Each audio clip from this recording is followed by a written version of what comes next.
Hello, hello, hello, and welcome back. I am your host, Andrea, with From Mrs. to Ms. I am lucky enough to have such a wonderful guest come back to join me for a second week. I'd love for y'all to meet Amy Greensmith. Thank you for coming back. I'm so excited you're back. Me too. And, it's a totally different day. We just happen to know the Same clothes. I mean, how cool are we? I don't think anybody will notice, but it's all good. I am so excited, you guys. Amy, if you didn't tune into last week's episode, please go back and listen. We did an incredible conversation so far about how to not be a people pleaser. I don't think I've touched on this at all in any of my episodes. I've got 60 something episodes out right now, and I don't think I've ever touched on this. So that's why I was really excited to have you, because I myself am a people pleaser. I will say I've gotten way better over the last year, especially in this latest relationship that I'm in. I'm in my most authentic self in my relationship, which is really incredible. Actually, it feels really amazing to be in that space. So I am really enjoying hearing everything that you have to say, and it's really resonating with me. So I know it's got to be resonating with the audience. So just to kind of recap on who you are, Amy is a certified and credentialed life coach and hypnotherapist. She's a masterful speaker and personal empowerment expert. And she has her own podcast called The Bold Faced Truth, where it helps people to find their voice. So we are just kind of talking. We've been talking about a lot of different things you can do. She's a 3-step process on how to kind of set your boundaries that we talked about in the last episode. So you definitely want to listen to that. And so we're just going to pick up right where we left off. And another big topic that you help with is communication, which I have found is the number one thing in a relationship. I mean, other than, of course, we have trust and faith and all that good stuff, but communication between the two of you is so absolutely important and huge. And so where do most people get stuck when trying to communicate their needs and their opinions or their stances? And when people do get stuck from worry of maybe hurting other people's feelings, what can they do to kind of better communicate? Well, I'm going to go a little bit backwards because that what you just mentioned about there being hurt, a Mm-hmm. lot of times what's happening is we take on the responsibility for how everyone else feels. An extreme example, and then we'll kind of pull it into dating. An Mm-hmm. extreme example might be someone coming out of the closet, let's say, Yeah. and they're queer, they identify as queer, but they Mm-hmm. know that their family of origin, based off of their own belief system, is going to be just gutted and Yeah. really devastated, right? Yes. So is that because that their parents or their family might experience pain, does that mean that it's their responsibility to take care of them and to make sure they Mm-hmm. don't experience pain by stifling who they are? And again, we talked about on last episode, we talked about the definition of people pleasing, and it's putting the wants and needs and opinions of other people Mm-hmm. ahead of yourself at some kind of personal cost. Mm. So if we take that into the dating scenario and we go, well, I just don't want to hurt that person's feelings, Mhm. how they are feeling is theirs to manage. Yeah. That, and we have to understand where we're coming from. If you are coming from a perspective of malice, like I Mhm. want to hurt that person, then Yes. you should feel like shit because Yeah. that's a dick move, right? Yeah. But if your intention is one of self-love, of taking care of yourself, Mm. of not wasting time for both of you because you know you're not interested and you want them to be able to move on, you're coming from a place of honesty, sincerity, transparency, then you've got nothing to worry about, right? Like then Mhm. your side of the road is clean. So, Yes. and we don't talk about this enough about how speaking up for yourself, asking for things that you need will sometimes have collateral damage, will Yeah. actually have uncomfortable situations that we have to navigate. And Mhm. there really is something that I think we have to physically grieve if you're the person who's ending like a dating relationship or asking for a divorce and you know that other person doesn't want that, Yeah. you have to grieve just as much because that's Mhm. painful to witness, Mhm. right? Because Absolutely. you're not coming from a place of malice or ill intent. You don't want Yes. them to endure pain, Yeah. and you also don't want the opposite, which is a life of self-sacrifice. Yeah. So I think we have to underline first and understand first that a lot of times there will be grief involved with speaking up. There will be Yeah. grief involved with taking a stand, Hmm. because especially in situations like dating where it's like, or a marriage where it's like, well, we either do this or we do that. There's not really a middle ground. As we stay together, we break up. Hmm. So one person gets their way or they don't, right? So there's Yeah. going to be pain incurred. Yeah. That's why I think it's really important, and we talked about this on last episode, is to be clear about keeping your intention clear and not being so invested in how you're received, your Mm. intention versus your reception. Am I showing up in a way that I'm proud of Yeah. how I've conducted myself? And then, we talked about this a little bit last week too, but how much we've been conditioned as women. If you've been conditioned as or femme presenting or anything like that, conditioned as a woman, um, we're told, oh, you can't say that to them. You can't hurt their Hmm. feelings. And the whole Hmm. girls mature faster than boys is bullshit. It's just that we've told them you have to caretake for everybody else. Yeah. And we just don't demand that from boys Yeah. typically. Yeah. Things are changing, but yeah. Wow, that's interesting because that's just taking me back just more on a personal level because I did get divorced in 2017, and so I'm really hearing what you're saying in this because I actually told him in 2000 March of 2016 that I wanted the divorce. He didn't want it. It was just and nothing happened on either side. Just fell out of love for me. When I told him in March of 2016, it wasn't until July of 2016 that I even had the nerve to say, okay, I'm going to file. And it was, I went through these steps that, that's almost 4 months that I just sat there every night going to bed going, just say something, just tell him you want to file.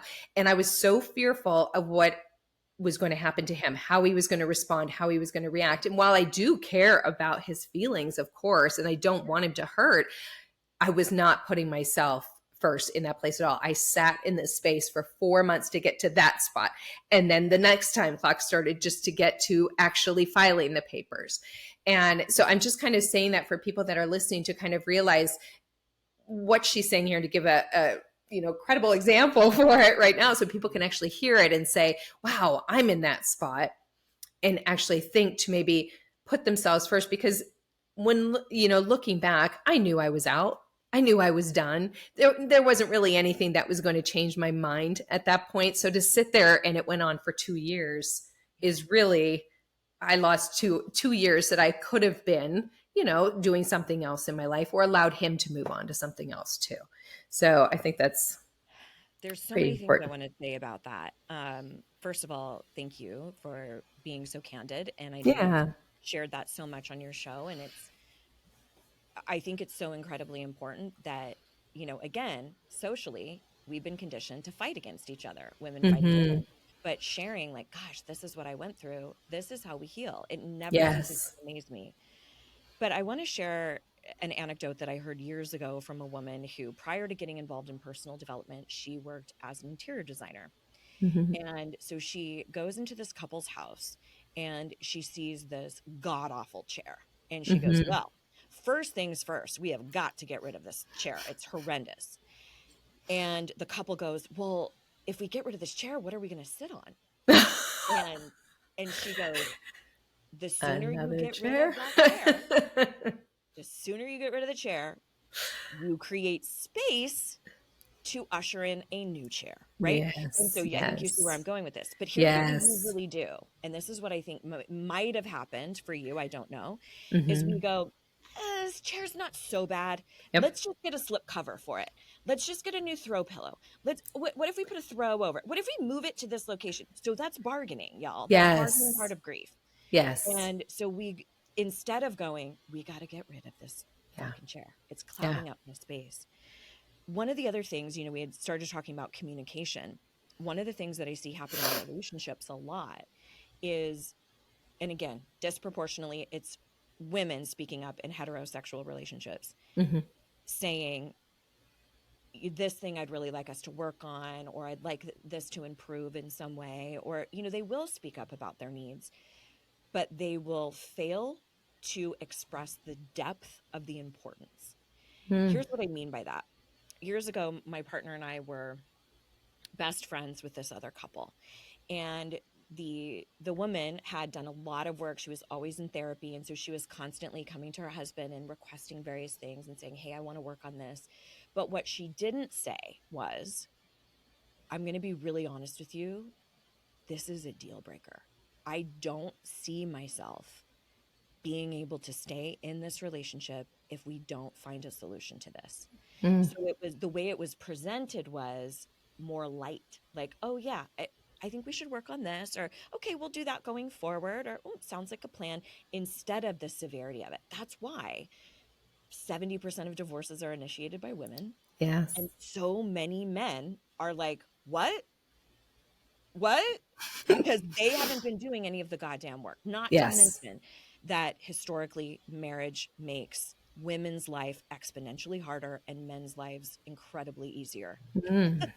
for the Wow. most part.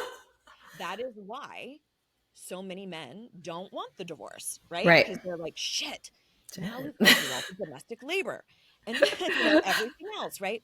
And so, I mean, and there's studies out. There is a recent study that came out talking about the happiest women are the ones who are single with no children. And I'm like, Wow. no wonder, Wow. because Yes. the pressures that we put on women. So Yeah. my philosophy is, when it comes to communication, whether in dating or with your bestie, you need to at least give them the opportunity to be what you need. Mm.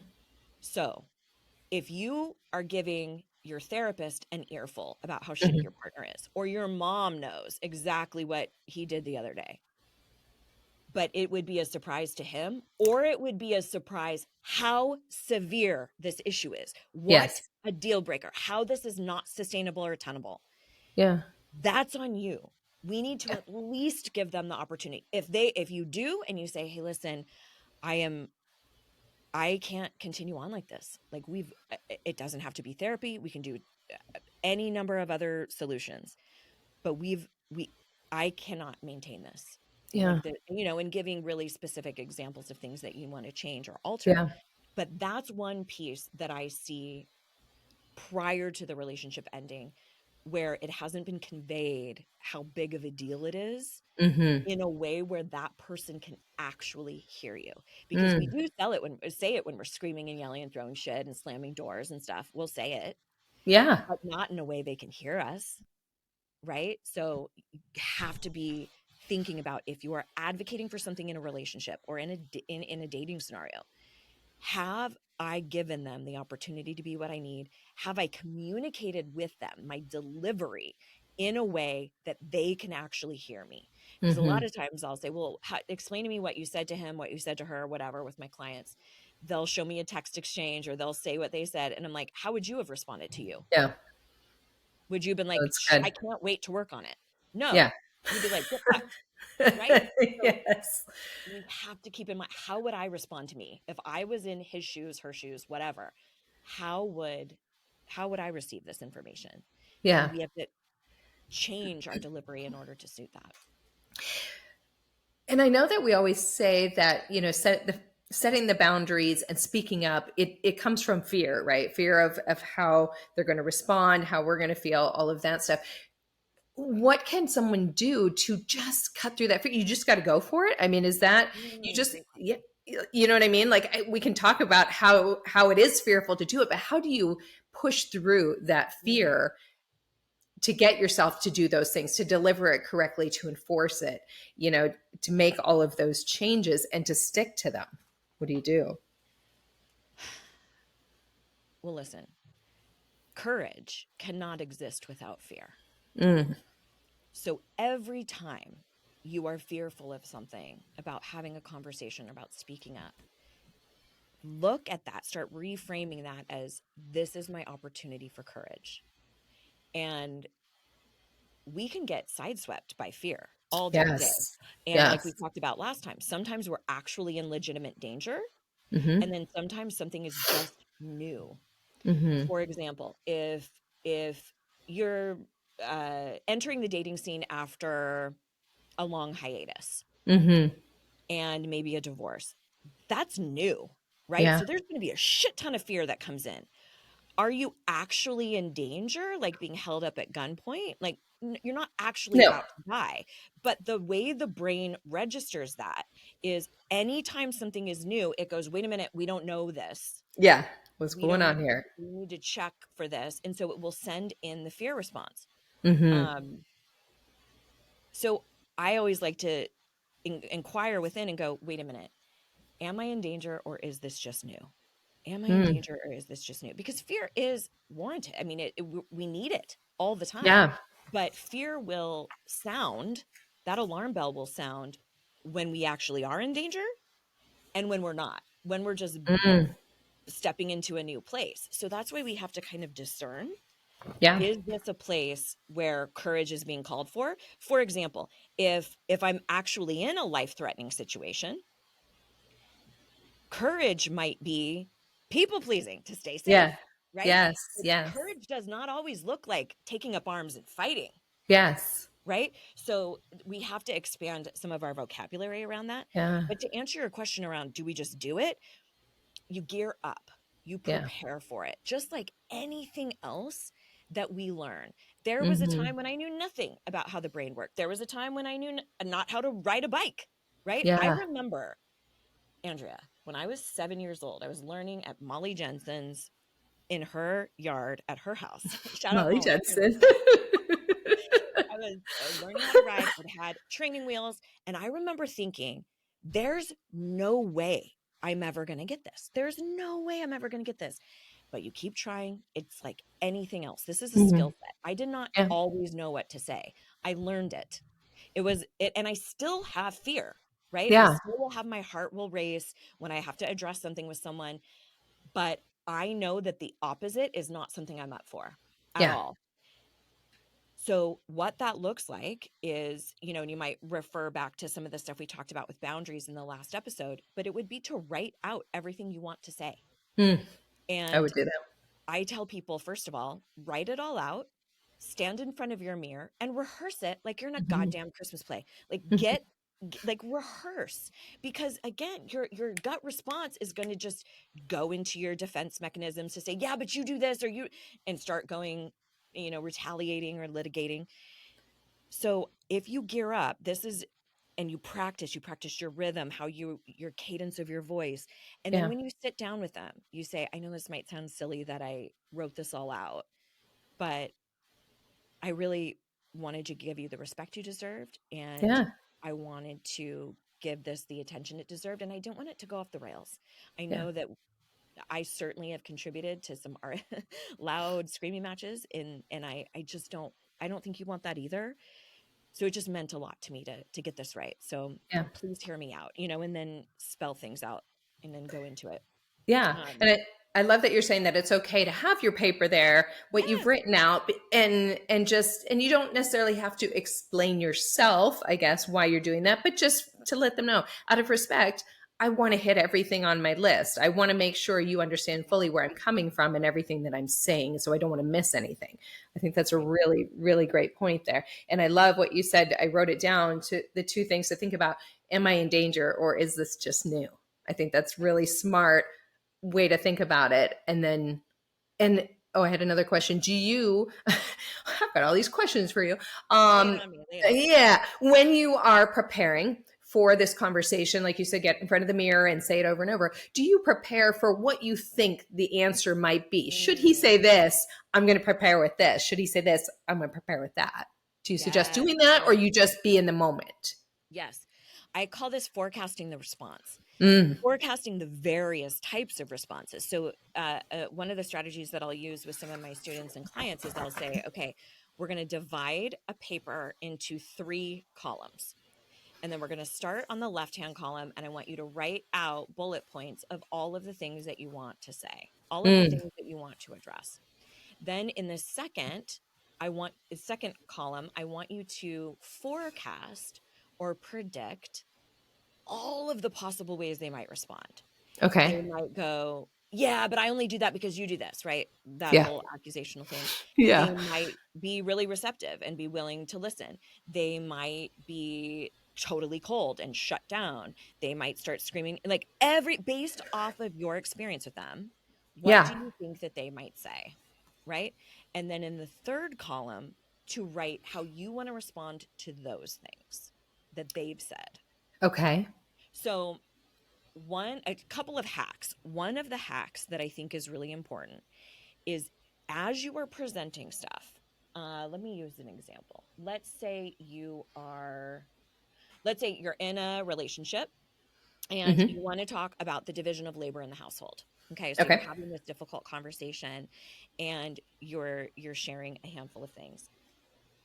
One of the hacks is to not take the bait when they try to change the subject, because sometimes people will use your bravery in bringing up a difficult topic to go, oh yeah, I've been wanting to tell you about this that you do and I want you to do, Mm. right?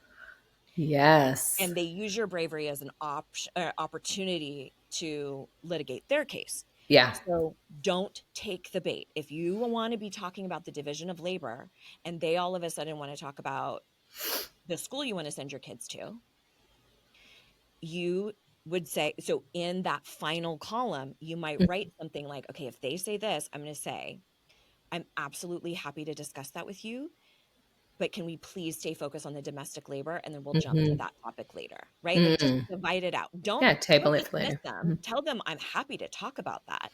Yes. But can we stay focused on the domestic labor conversation and then we'll tackle that as well. Mm. So the difference then is if I'm going in talking about labor, they come in and want to talk about where we're sending our kids to school. That part right there is incredibly hard because you want Mhm. to jump in and go, I told you that school sucks. We're not sending our kid. And you all of a sudden now you're in a completely different rabbit hole. Yes. Yes. So that part of the communication is keeping yourself on track and not taking the bait. Because if they bring up a point that you want to defend yourself against, now they've sucked you into a totally different topic. Yes. So that's one hack. Absolutely.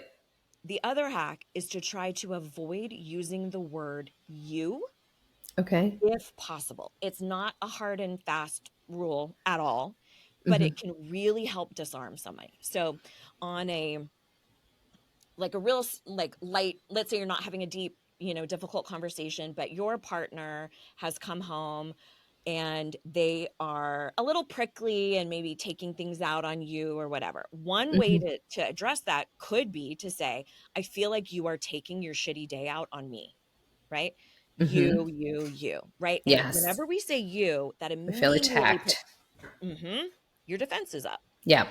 So if you say something softer, like, I'm wondering if possibly some of the stuff that went on today at work is contributing to how we're Mm. communicating right now. I I'm not see. saying you, Yeah. right? Or even between you and I, if I Yeah. said to you, Andrea, you never responded to my email. Hmm. Ugh, especially if that's via text. No, ew. Yeah. Or if I said to you, hey, Andrea, not sure I caught an email response. Softer. Totally different. And I'm not saying Yes. you. So it's just Yes. and sometimes it's unavoidable. There's no other way to say it without using the word. Yeah. But think about that because it's a Yeah. softer way to communicate. And the reason why that's important is because Yeah. it's easier for you to be heard. Mm. And if Great you're heard, points. you're more likely to get what you want. And that's what we're Absolutely. all just trying to get our needs met. That's it.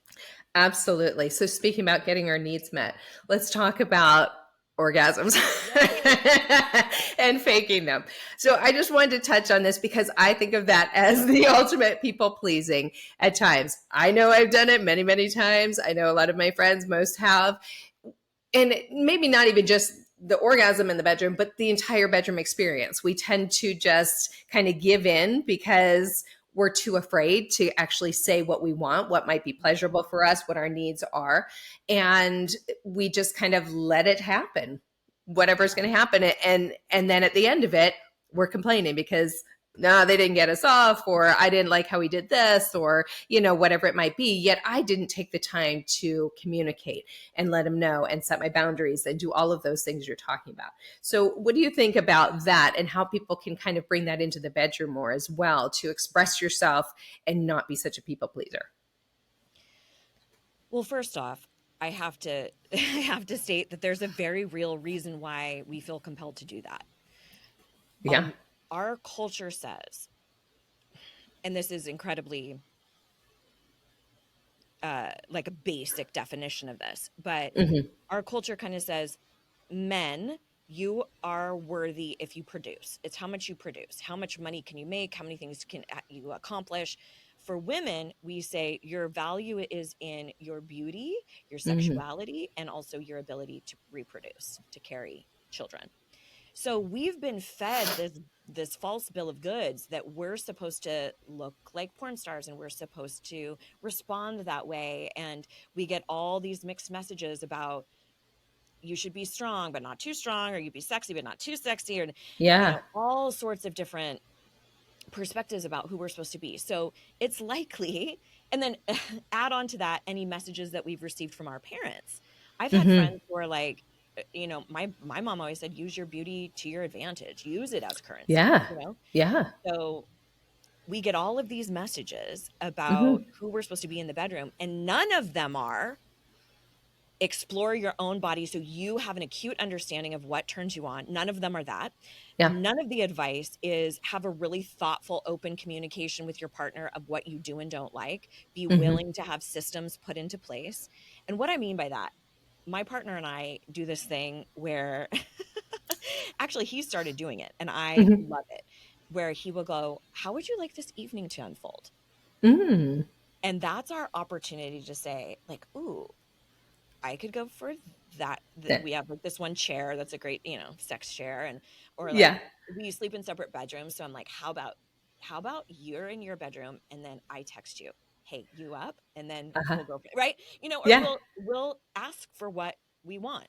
And then we have also started to institute debriefing where I'm like, Okay. more of this, less of that, this, that, the other. But part of that has to be the receiving party not taking offense to it. Yes. This is when I'm curious how you feel about this, Andrea. It Okay. drives me fucking batshit when I see stuff in magazines or online articles about this is what every man wants in bed, or here's how to win with women. And I'm like, the only way to win with that woman is to talk to her or talk to him and find out what that specific person likes.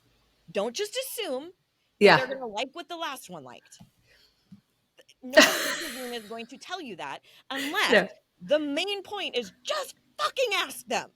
Yes. Yes. They don't. Agreed. They don't do that. So, but that takes a lot of courage. So here's what Yeah. I would suggest. One of the pieces is you can preface it if you're in a new relationship and say, I've engaged in sexual relationships in the past that have been wildly unfulfilling. Yeah. And a lot of that is because we didn't have communication around it. And Mm. I would really like us to start this journey being able to converse with one another about what we like, what we don't like.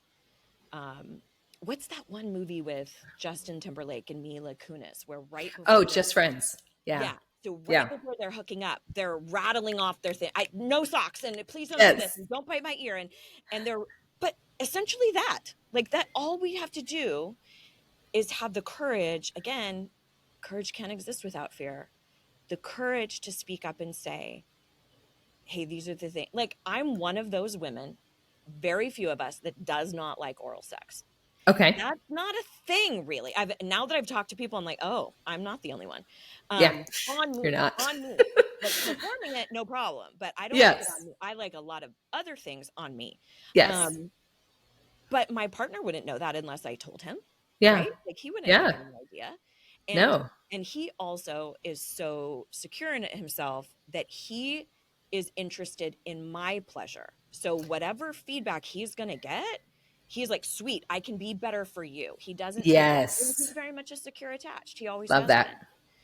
I'm a reformed secure or anxious attached. Anxious? You're similar, right? Or Yes. are you Yes. avoidant? Okay. Yeah. Yeah, definitely anxious. I mean, I'm a little anxious avoidant, but Yeah. I think I started anxious avoidant, trying to get to secure. Yeah. Yeah. So if you are in a situation where you want to start having sexual experiences that are different than what you've had in the past Mm-hmm. with this person, Mm-hmm. talk about it or broach it, not in the bedroom, not when it's right about to happen, because that's when Makes when it people go, awkward. oh, I fucked up, and they take it Yeah. personally, and they don't do it then, because we Yeah. also have all these hormones going. There's so much stuff going on. So during a totally innocuous time, maybe a dinner, maybe it's a casual Saturday, and you can say, hey, I was listening to this podcast, right? Like put it on a Yeah. book, put it on us, put it on somebody.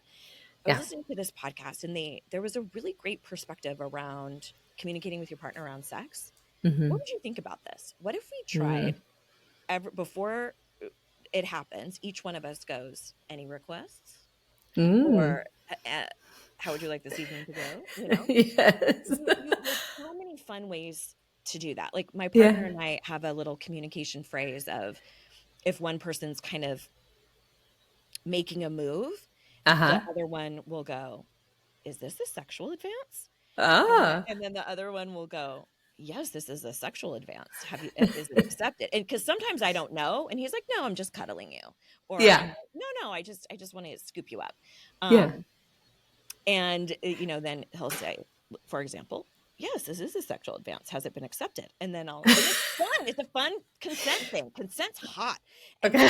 then, I'm like, yes, it's currently been accepted. I can see you're already giggly when you say it. It Yeah. brings out that flirtiness too, right?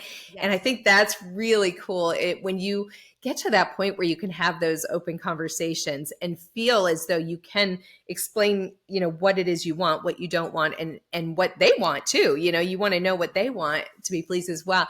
It takes it to a whole new level, Yes. of intimacy. And it really does. And I think we're all afraid to, some are afraid to go to that next level, but we're afraid to say what we want to say in the moment. But knowing that it can take you, hopefully, to the next level should give you enough courage, I would think, to try to go for it. Well, and another way you could phrase that is to Hmm. say, I've never really been in a relationship, or I've really never dated anybody where I felt safe enough to cultivate a sex life that Yeah. fulfills both of us, right? You can make it a beautiful thing, Yes. and you can say, like, Yes. I've never wanted to work on this with anyone, Yes. I've never Guys love felt that. safe enough. Yes, Yeah, they it's do. hot.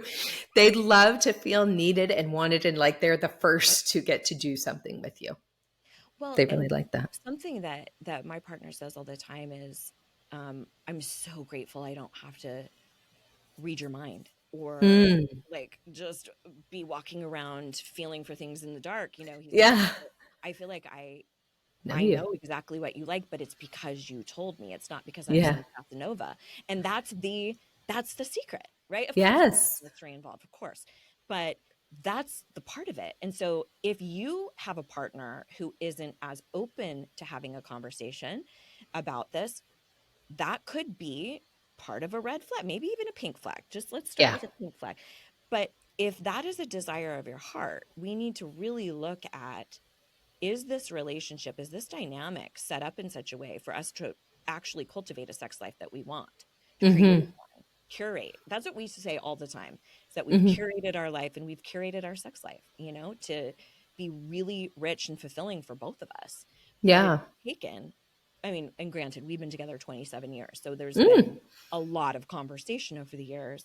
Um, but if it's difficult, find Hmm. alternative ways. So for example, if you have a really difficult time verbalizing it, maybe Hmm. you write it out. Yeah. Maybe that's something that you feel really awkward saying out loud. I have had clients who they sit back to back with their partner as they're reading Mm. something that they want to tell them, because they're like, I can't look at you, right? It just Yeah. depends where you're at, right? Yeah. Or can I tell you what I want, but I need to tell you through text in a Yes. different room.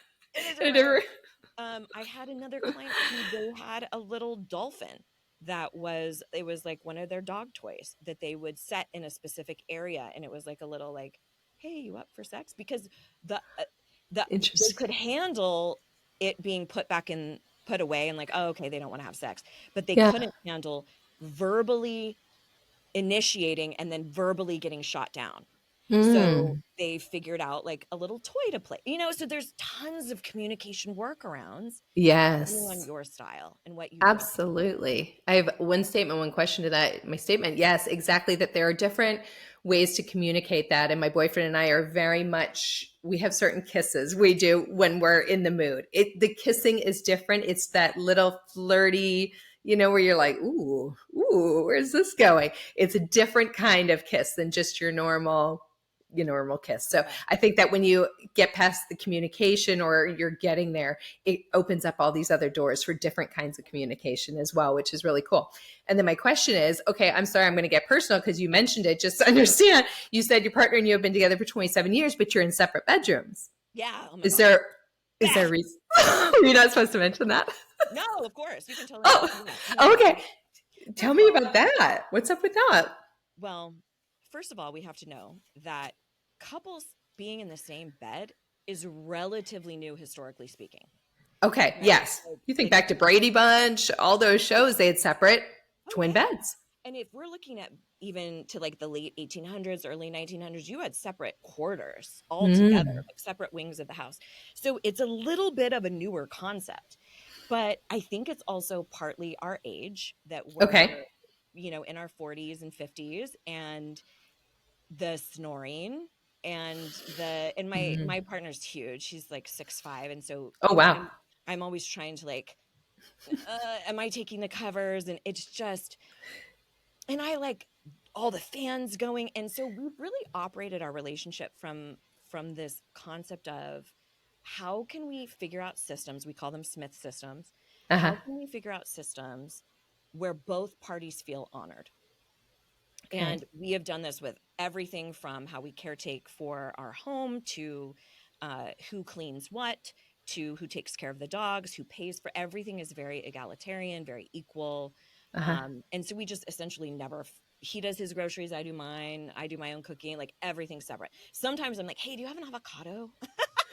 Wow, we, really? we So you share. just go and you cook your own dinners at night? Like you Yeah. might both be in, oh my gosh, this is We're cool. usually a different schedule, so we just eat Okay. whenever we want. Yeah. But we really don't fight at all, but we sure as hell don't fight about anything domestic because Yeah. everything's systemized. So this actually started this past May. Uh-huh. I led a retreat in Puerto Vallarta, Mexico, Uh-huh. and one of the attendees couldn't make it. So he took that room. And so we had two separate rooms.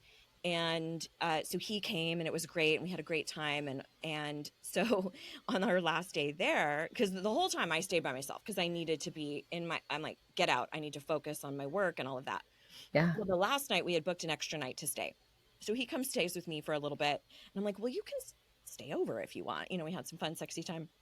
And Mm-hmm. he's like, I really think I might want to just stay in my room tonight. I was like, I get it. I hear you. Right. Because the snoring has been worse lately for both of us. Yeah.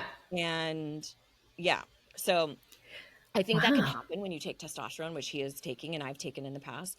Yeah. So it's just, yeah, just hasn't, and he's giant. So he But kicks it the shit out. It's crazy. but it So, hasn't hindered your intimacy at all. oh my If God. I mean, I could see how it could enhance it because it would feel like, even though you've been together for 27 years, like you're kind of dating and you have your own. Yeah, I that's feel hot. so we talked about it that night and we Mm-hmm. both felt the exact same way that we miss the closeness, like we wish we could be near one another, but Yeah, we both sleep so much better apart. yeah. And so it helps that we both feel the same way. And so we're like, all right, well, let's just try it when we get home and see what we think. And now it's like this, I'm like, ooh, are you in your dorm room?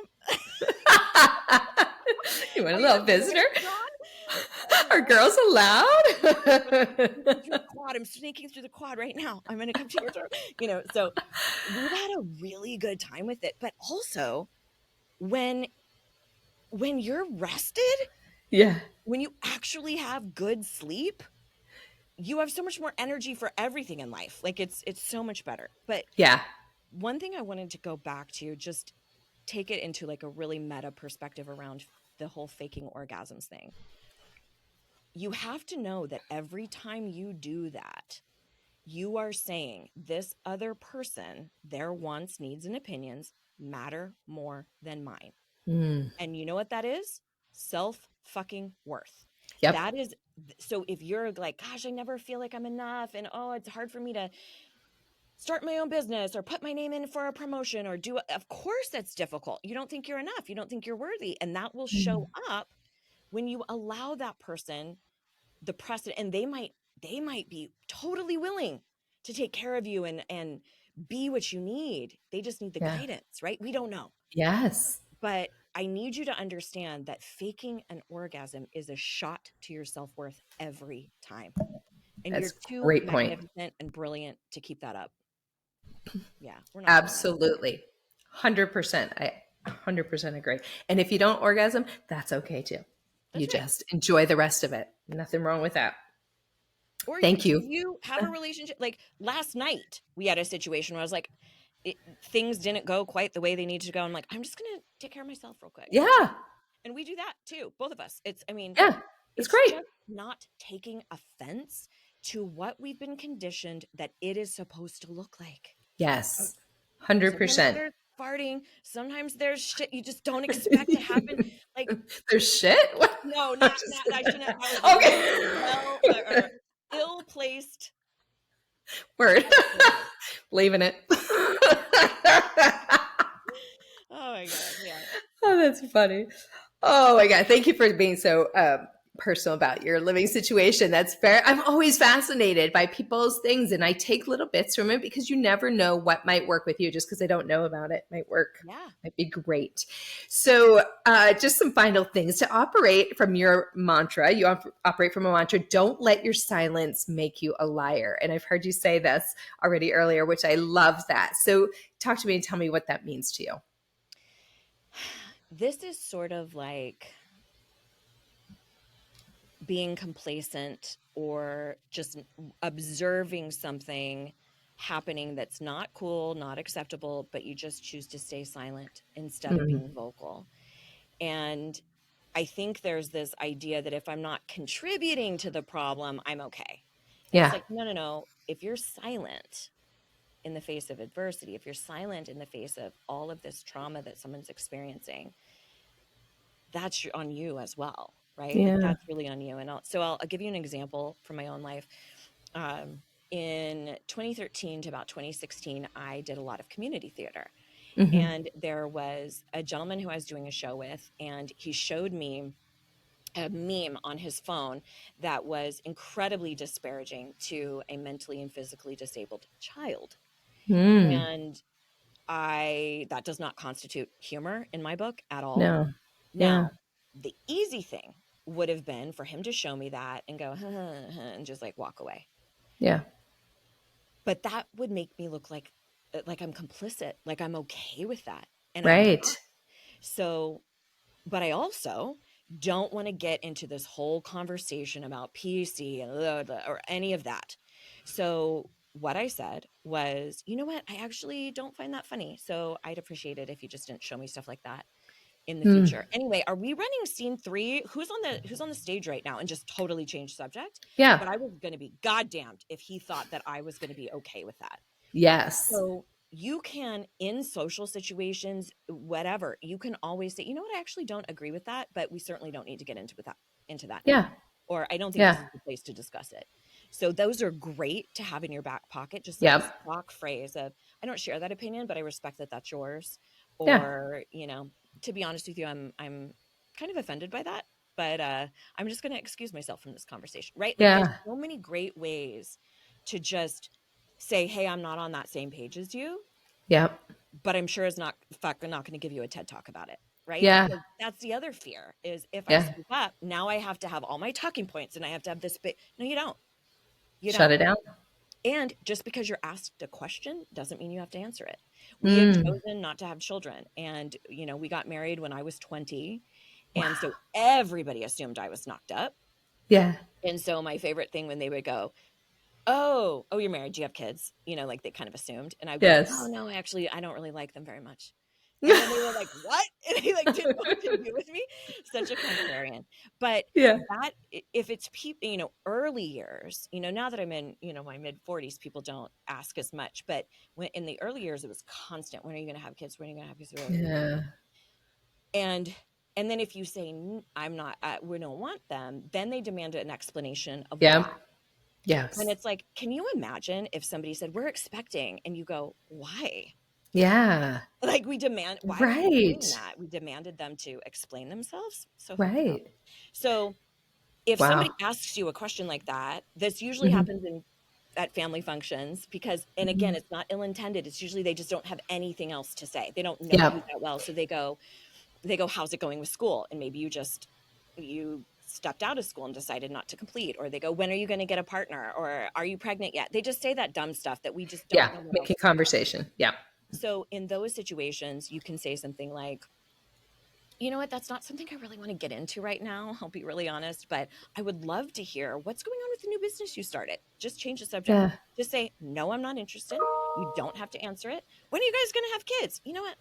I really don't want to get into that conversation, but I would love to hear about fill in the blank. Yeah. And it's that simple. But, oh, sorry about that. The way our brain operates is Mhm. and this is one of the reasons why asking yourself questions, open-ended questions, is such a great way to almost like internally journal, Mhm. because our brain naturally wants to answer a question. If you ask Yeah. yourself, like, what have I learned from this experience? Our brain naturally searches for the answer. So when Mhm. somebody says, when are you getting married? Or why don't you have kids? Or why, whatever, our brain naturally wants to complete that circle. So we have to fight against that to say, instead of answering that, I'm going to say, thank you. You know what? I appreciate you asking. I appreciate your interest. I really Yeah. don't want to get into it right now. I'd much Simple. rather tell you about this book I wrote, or about, whatever else it Yeah. is that you'd rather converse about. Yeah. I love that. I'm going to try that. I am. I'm going to put a lot of these things to good use. I'm going to Yeah. really make an effort to try and do those little things, because I think those everything that you're saying are not big extravagant changes you need to make in your life. It's not you having to totally step out of your comfort zone. There's small little things that you can implement, and one at a time, and just try to do one thing, and the accomplishment you're going to feel when I say that to somebody, I know I'm going to be back there going, yeah, I know I did that, because we just do that all the time. We just Yeah. say it so easily or laugh it off. That's, Well, speaking of laughing it off, you can use mm-hmm. that as a tactic. Mm. So if you tend to be, this is great if you yourself tend to be sort of loud and kind of jokey. And I'll give you an example. One of my clients, and she's given me the permission to share this. In fact, Uh-huh. she's heard me talk about it before, and she's like, I got so giddy hearing about it. So she is gregarious and loud, and she's very outspoken and very much an extrovert. And so her method of communication at work with her boss Uh-huh. would be to be kind of passive aggressive or make these jokes. So it would sound like, oh, sure, give it to her. She'll give it to me. I'll take on everything. I'll just do all the work, right? So Mm-hmm. she is being vocal, but not at Yes. all in a way that she can be heard. No. Not at all. And the logic on the receiving end is to think, I'm sure if it was that big of a deal, she would tell me. Yes. She wouldn't make a joke about it, right? Like Right. that, But she's being that makes passive. sense, Yes. right? Yeah. So she had been frustrated with her boss and the things that he was giving to her, and like all these different things that was transpiring. So I said, we got to change our approach, because your approach going in is joking and being passive aggressive. And he's probably like, I'm sure if it's that serious, she would say something. So we have Mm-hmm. to go in with a much more vulnerable and and clear about how big of a deal this is. Again, like we talked Mm-hmm. about in the past, like expressing the depth of the importance, how big of a Mm-hmm. deal is it. So she went in and she completely changed her approach. She's worked with vulnerability. She said, I love it here. I Mm-hmm. really, really don't ever want to leave. But I'll Mm-hmm. be honest with you, the way that things have been going, this is not sustainable for me. And I hope Mm. I make things look easy. I want to support this team, but it's untenable. And Mm. I'm really hoping that you'll hear me out on these couple of things, because I do Mm-hmm. have some ideas for solutions. And I'll tell you what, Andrea, boom, bam, that has not been a problem for months now. Wow. And this And is, respect. yeah, I mean, to do that. right. So if you come from a family, let's say, where everyone's just talking shit to each other and everyone's loud and everyone's razzing each other, Yeah. you can do jokes in return Yeah. with this one caveat.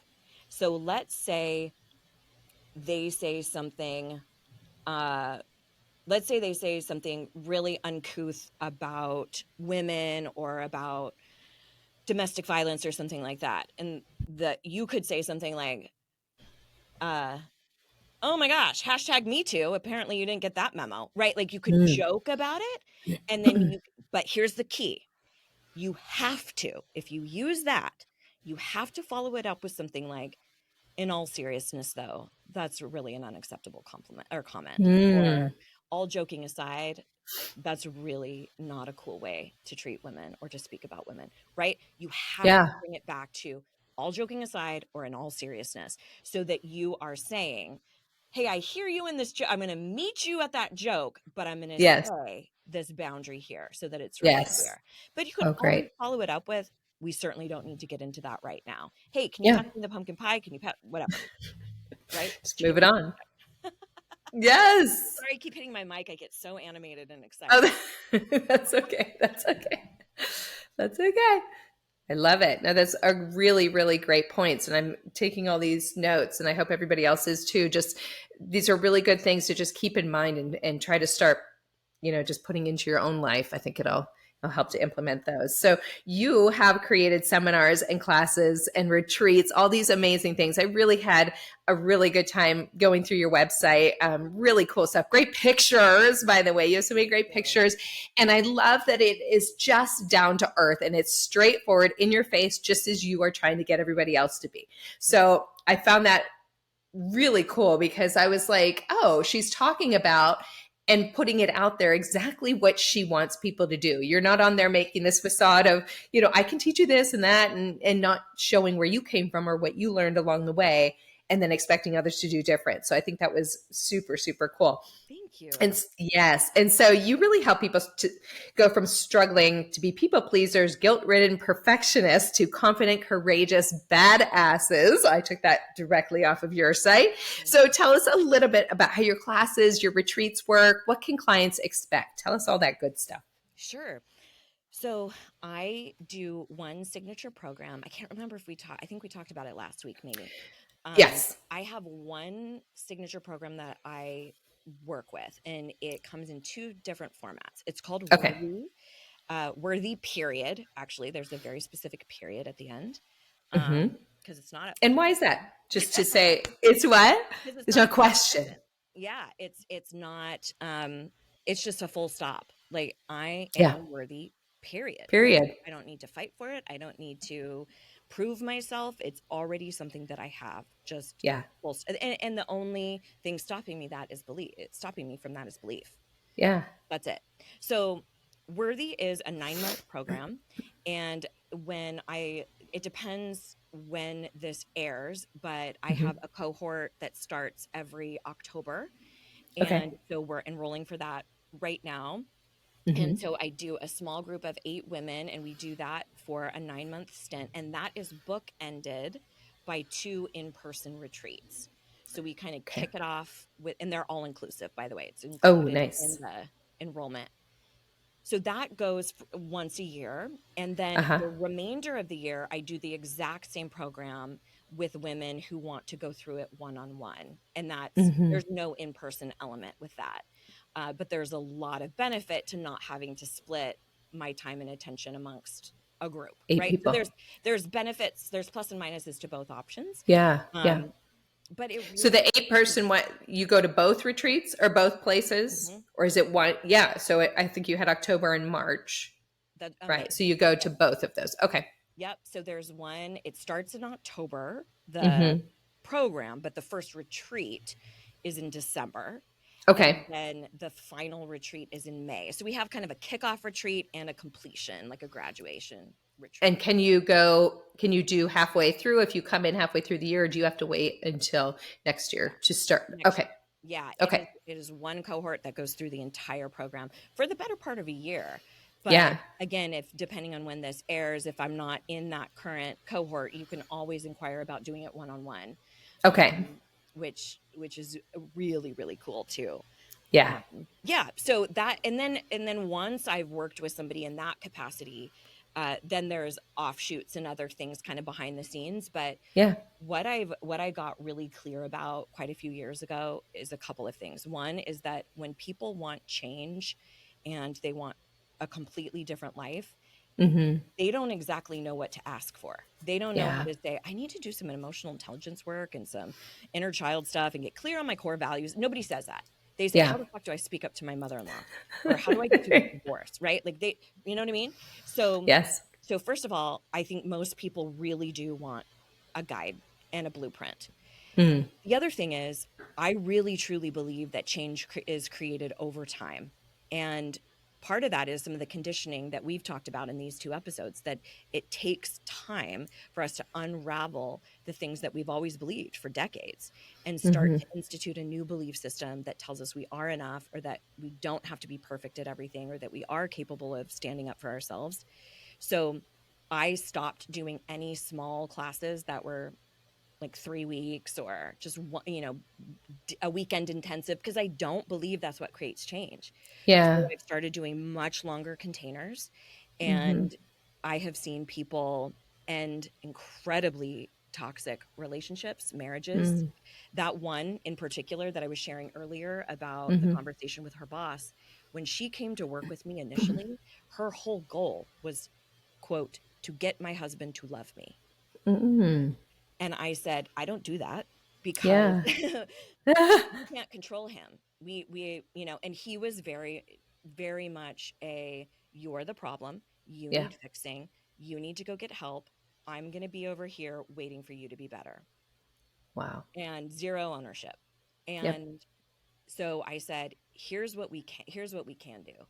We can get you so anchored into the belief that you are enough and that you are Mm-hmm. worthy, and fall so in love with yourself Mm-hmm. and be so clear about what you do and don't want, that decisions like staying in this marriage or not will become incredibly easy. She is Mm-hmm. now happily divorced a few years. She is Mm-hmm. now very active in the E&M community. I don't know if you're familiar, ethical non-monogamy, for those listening. Oh, yeah. I Yeah. had So someone on that talked all about that. Mm-hmm. yeah. So she's and exploring life. She has an incredible primary partner that Mm-hmm. is a relationship like she's never had before, Wow. where she's communicating in a powerful way, going back to school, doing a bunch of traveling, living her life on her terms.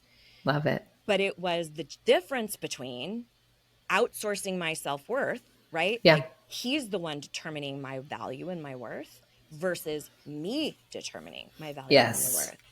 There's a great quote by Dr. Wayne Dyer that says, um, worthiness comes from one thing: thinking that you are worthy. That's it. That's Self-worth it. comes from one Simple. thing. And I would argue that it's not just thinking, it's believing. It's Yes. believing. Agreed. Even the dictionary definition of self-worth says, like, Mm-hmm. one's own assessment of value. It's not Mm. external. It's not something Yeah. someone can bestow. It's our call. So if Yeah. we want to decide we're worthy, done. We are. Right? So, Yeah. but easier said than done. That takes a lot more Yes. mental conditioning and things like that. But it's beliefs are not facts. They're not. They're simply a feeling of certainty. So if you Yep. believe you're not enough, you're fairly certain you're not enough. That is not a fact. It is Yes. malleable. It is changeable. You can just as easily believe that you are enough, and that can Yes. feel true. So, yeah, I get Huge. really pumped about it. So anyway, if you're interested at all, you can find all the info, all the links over on my page, and I've got a ton of freebies too, by the way. So Perfect. click on free sources and you'll see all the latest. Perfect. Tell us your website. What's your website? Oh, sure. Where can they find you? amygreensmith.com. And I like to say that all of those names are spelled the basic bitch way. Nothing exciting. Amy with a Y, amygreensmith.com, and you'll see a link for free sources on the left, and that'll show you all the latest goodies that you can access. You'll see Worthy there as well if you're Yeah. interested in taking a deeper dive. Sounds amazing. And any social media handles you want to put out there before we move on? Well, I hope you can appreciate this. Like any self-respecting Gen Xer, I hang out the most on Instagram. That's where we are. So you can find me under the handle Hey Amy Greensmith, and I'm under that same handle pretty much all across social, but most active on Insta. Perfect. Awesome. Thank you. Okay, before you go, I like to play a little game called From Mrs. to Ms. Fun Facts. It's a little this or that, or would you rather? I don't even know what I'm Okay. calling it, but okay, 10 easy questions. So just kind of tell me what first comes to mind. Okay. Number one, would you rather have a partner who surprises you with grand romantic gestures or one who consistently shows small, thoughtful acts of love? The second one. The second one. Second one, little small things. Well, and we also know that, like, according to the work of Dr. John Gottman, if you're not a fan of him, you definitely need to dig into his work. Uh-huh. He talks about how the most impactful pieces of relationship are the small things that we do every single day. That's what creates the most intimacy and the most long-term success as well. So yes, I take the second one. Not argue with that. Yes. Number two, if on a deserted island, would you rather sunset skinny dip or midnight beach bonfire? Oh my gosh, midnight beach. No, Girl, no skinny white dipping. half skin, I'm going to fry during the day. Oh my gosh. No. No, not happening. My Elizabethan skin can't take that daytime nonsense. I would be huddled under the coconut tree. Perfect. Number three, would you rather explain why you're setting a boundary to help the other person understand or simply state the boundary without explanation to avoid over-explaining? Ooh, this is a really good one. It really depends on the situation. It has to depend because Yes. I'll give you an example. If my best friend, for example, has a party and I can't make it, if I say, like, let's say it's her 50th and I say I'm not able to make it, and that's my boundary, Yes. that doesn't match with the relationship that I have with her. I see. Do you know what I Yes. mean? Yes, you owe her more than that. We're more invested. I Yeah. get weird about the owing word, but Mm-hmm. that's exactly the sentiment is, no, I'm more, so I would want to say, hey, listen, here's what's going on with me. Normally I would always be there.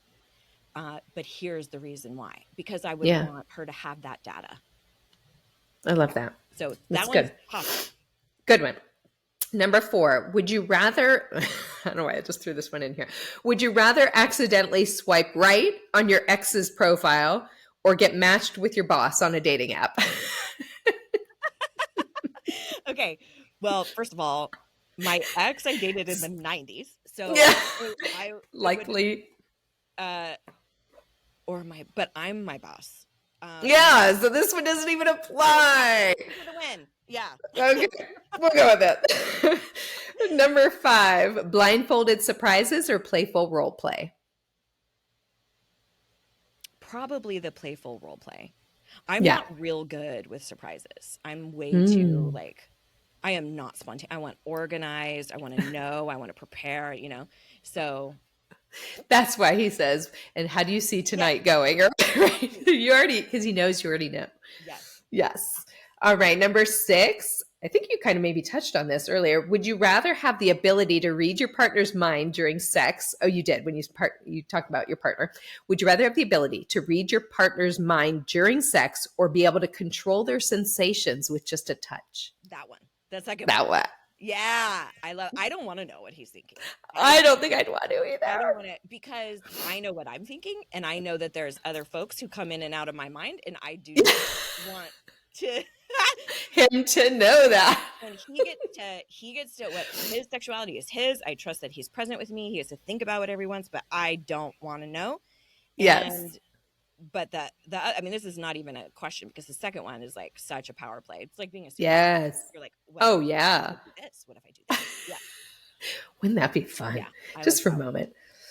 Okay, number seven, soft whispers or lingering touches? Lingering touches.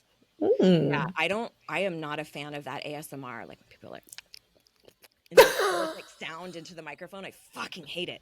So I don't like whispering in my ear. I'm like, oh my God, get out. Too much. No.